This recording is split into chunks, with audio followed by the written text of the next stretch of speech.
Last year, it was Josh Downs, and I beat my chest and I slammed the table that the Colts should draft him, and they didn't. It worked out.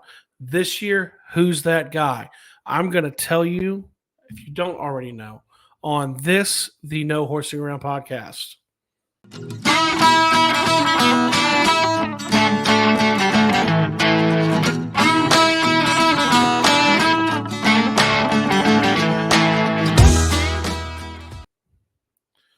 So last year, a lot of you guys know that I beat my chest repeatedly, right?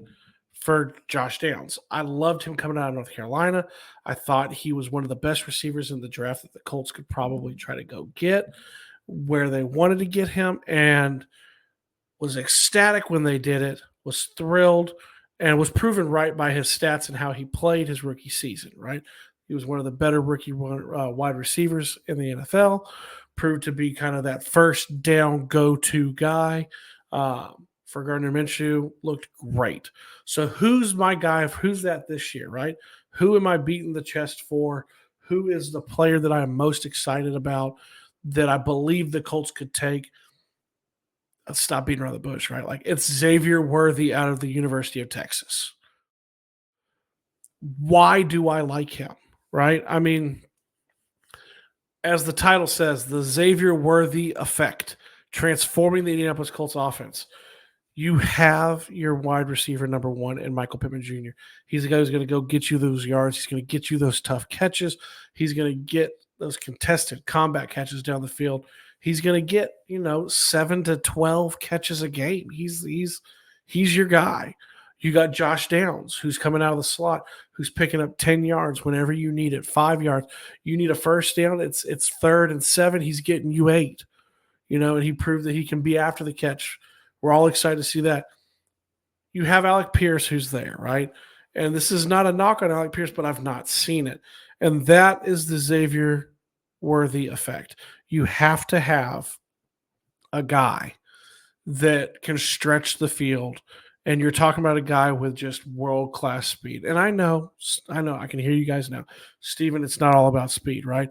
I think we've all looked at tape and we've all seen tape of him at this point that it shows up in his route running ability too, on that speed in and out of cuts, in and out of breaks, right?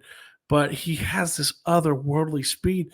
And you have a quarterback who has probably top 3 arm in the league in regards to arm strength.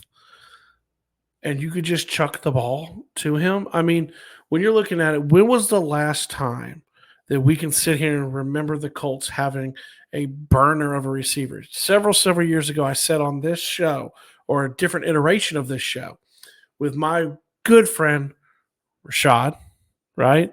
From Blue Stable, from Horseshoe Huddle, from all those great things, right? And we sat here and we talked. And a guy I liked was Justin Ross because of the speed factor, right? You've never had that. And a lot of people are going to say, well, what about T.Y. Hilton? Let's compare those, right? Like when T.Y. Hilton, we're going to go only off of the combine, right? T.Y. Hilton ran a 4.34, and he ran 3-cone drill of 7.03 seconds, 20-yard shuttle of 4.36, right? When you look at Xavier Worthy's and how he did, and what he did at the combine, he ran a 4.21, right? And a 10-yard split, he ran a 1.49 and a vertical jump of 41 inches. So let's backtrack a little bit. Let's look at vertical jump for T.Y. Hilton, 35.5. Xavier Worthy, 41. I mean, and I know a lot of people are going to say 4.3. What did I say? 4.34 is really stinking fast. And you saw what that did with the offense, right? You're talking about a guy who ran a 4.21, and it shows on tape in games. That's not straight line speed. It is, but it's not. So I look at it like this is a guy that you can take and can transform the offense completely. He can be your guy who he can be your speedster that you need to really, I feel like, open up that offense. Can you imagine him being able to threaten going over the top? And what that's going to do for Josh Downs and Michael Pittman Jr. and potentially, Jelani Woods. Forget about what it means to Anthony Richardson and Jonathan Taylor in the run game. It would be insane. So here's my contest. Here's my question. We know that they like him. They sent Shane Steichen, they sent Jim Bob Cooter, and they sent Reggie Wayne to go watch him at his pro day. We also know they had him in for a top 30 visit. We know they like him, right?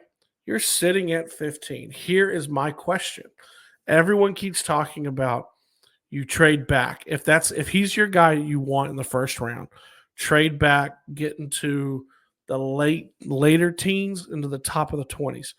My question is, and I put this on Twitter, why risk it?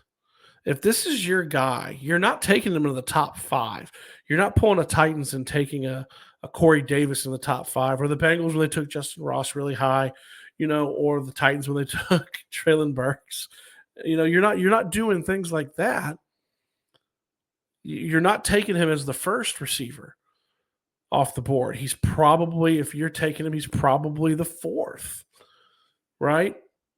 But if he's your guy, why do you risk trading back and losing him if that's who you want and that's who you think can transform your offense? I want to hear from you guys. What do you think? Is it idiotic to take him at 15? And I already know that Boswell's going to be on here, and I'm already talking to you. I know you're going to tell me I'm stupid, but I'm not telling you if we should or if we shouldn't. I'm asking why not? If he's your guy, why not? It's great to accumulate picks and get a lot of good players. Is this your chance to get an elite player who could change your offense? Is it better to get one really, really good player as opposed to another second-round pick or a third-round pick and a decent player? That's my question. Please, you guys, like, share, subscribe, comment, all those great things. And I end these things the same way I always do.